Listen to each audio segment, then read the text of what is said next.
Yalnızlığın ne olduğunu ben de iyi bilirim. İkimiz de yalnız insanlarız Suna. Bilmiyorum. Korkuyorum. Korkuyorum Cengiz. Seni o kadar az tanıyorum ki. Ayşe! Dursana bir dakika, bir şey konuşalım. Ne konuşacağız? Yetti artık. Bundan sonra senin için ağlamayacağım. Onlar mis süsüsü mü öğretiyor bunları sana? Bana kimse bir şey öğretmiyor. Dur bir dakika, bir şey konuşacağım. Dur bir dakika. Fena korkutmuşlar seni. Korkuyorsun. Korkuyorum, evet. Düşündükçe daha çok korkuyorum. Bunları söylerken kanım içime akıyor.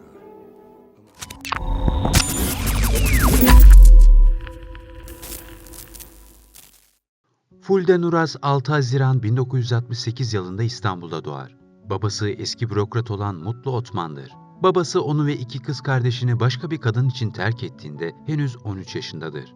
Fulden Uras şarkıcı Petek Dinçöz'ün de kuzenidir. 2017 yılında annesi Müge Akkoyunlu vefat eder. Lisede okurken teyzesinin yarışmaya gönderdiği resimlerle aniden hayatı değişir. Yarışmadan sonra 12 filmlik bir anlaşma yapar. Ünlü oyuncu bir röportajında "İyi ki yapmışım. Türkiye'nin en değerli prodüktörlerinden ve yönetmenlerinden biri olan Türker İnanoğlu zaten onun projelerinde yer almak, şöhret olmak demekti. Ben yarışmadan hemen sonra şöhret oldum. Ne olduğumu bile anlamadım. O zaman tek bir kanal vardı, TRT. Ahmet Özhan'la birlikte dizi çektik. Dizinin ilk bölümü yayınlandı.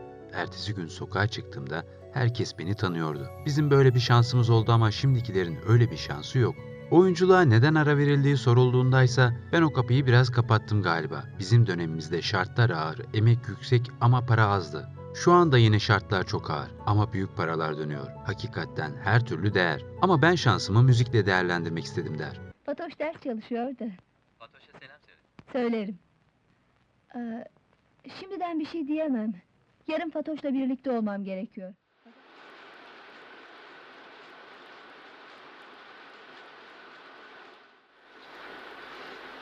Açsana kız. Aman abla. Acelesi mi var? Paydos'ta açarım. Sonra? Sonrası şu. Artık her şey bitecek. Kavga etmeyeceğiz. Dedikodu dinlemeyeceğiz. Herkesin ağzı kapanacak. Peki senin de ağzın kapanacak mı? Evet, kapanacak. Artık fabrikada çalışmak yok. Yani yasak. Bugünden itibaren evimin ve benim kraliçemsin. Anlamadım. Yani şimdi biz evleniyor muyuz? Hı. Evet. Şimdilerde kelebek hastalığı bulunan çocuklar için yardım kampanyası yürüten Hayaller Gerçek Olsa Derneği'nin başkanlığını yapan Fulden Uras, anneannesinin kaybıyla böyle bir hastalığı öğrendiğini söyler. Oyuncunun anneannesinin adı Sevinç Gülle'dir. Nuri Alço'yla kısa süren bir evlilik gerçekleştirir. Nuri Alço'nun bu evliliği saklamasına sitem eden oyuncu bu evlilikten şöyle bahseder. Benim anneannemin hayat görüşü çok açık. O yıllarda mavi gelinlik giyecek kadar modern biriydi. Ne kadar evli kaldıklarını bilmiyorum ama yaklaşık 10 sene evli kaldıklarını tahmin ediyorum. O zamanın ünlü bir şarkıcısına aşık oldu. Yani bir aldatılma var. Şarkıcının ismini söylememeyi tercih ediyorum. Kimseyi kırmak istemem. Nuri bunu çok inkar etti. Biz ona hep Nuri derdik, hiç dede demedik. Yıllar önce Mehmet Ali Erbil'in programına katılmıştık. Nuri de oradaydı. Ben Nuri benim dedem dedim, orada bir karmaşa oldu. Bana kuliste neden bunu söyledin dediğinde niye sakladığını sormuştum. Anneannemin rahmetli olduğu gün Nuri'nin kalp ameliyatı vardı. Çok enteresan bir tesadüf oldu. Anneannem ona çok emek verdi ve çok varlıklı bir kadın ve sıkı bir avukattı. Benim sülalem Nuri Alço'yu kabul ettiyse o da bu evliliği kabul edecek. Anneannemle tanıştığında Alço ilaç teknikeri gibi bir şeydi zannediyorum ki aralarında 17-18 yaş var. Bana önce mal ver, hemen. Şu halime bak, neler çektim hastanede. Hadi, mal ver, enjektörü ver, ne olur. Buyurun efendim, fişiniz. Teşekkür ederim. Güle güle Sağ kullanın. olun.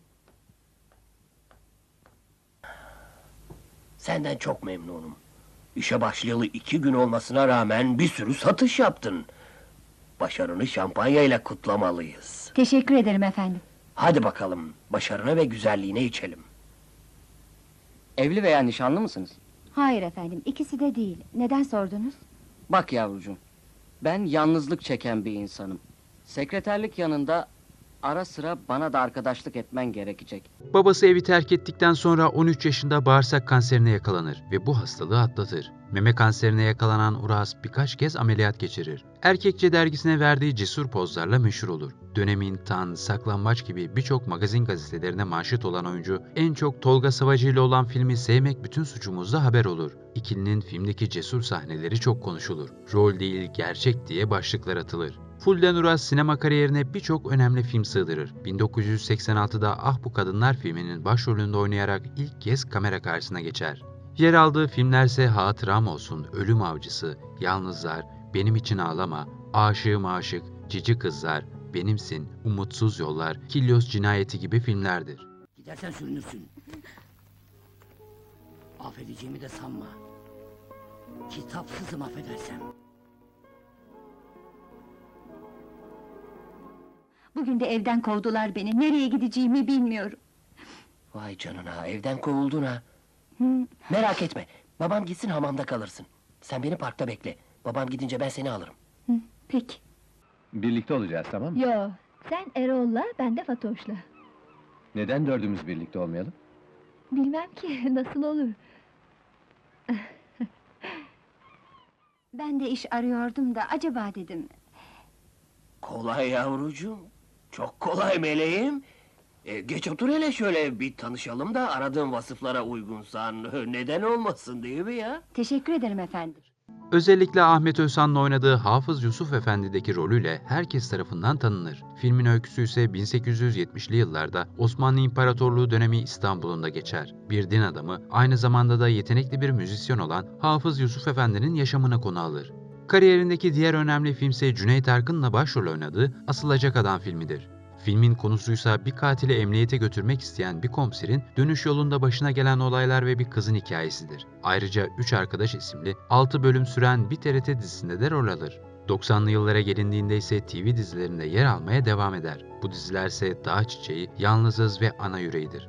2000'li yıllardaysa Makas ve Çember isimli TV filmlerinde yer alır. 1991'de az solist olarak sahneye çıkar ve 1995'te ilk albümü Belliydi Zaten'i çıkarır. 2000 yılında Bensiz Olsun, 2004 yılında Cici, 2006 yılında Nelere Dayandı Bu Yürek, 2009 yılında 10 albümlerini çıkarır.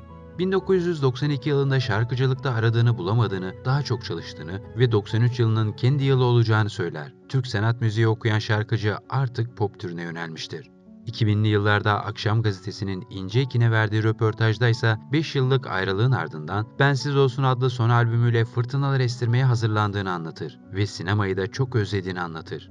2007 yılından bu yana birlikte olduğu Burak Buluç, 2014 yılında sahnede şarkı söylediği sırada evlilik teklifi yapar. Fulden Uras bu evlilik teklifini kabul eder. Bir videomuzun daha sonuna geldik. Diğer videolardan haberdar olmak için kanalımıza abone olmayı ve bildirim zilini açmayı unutmayın. Sağlıkla kalın.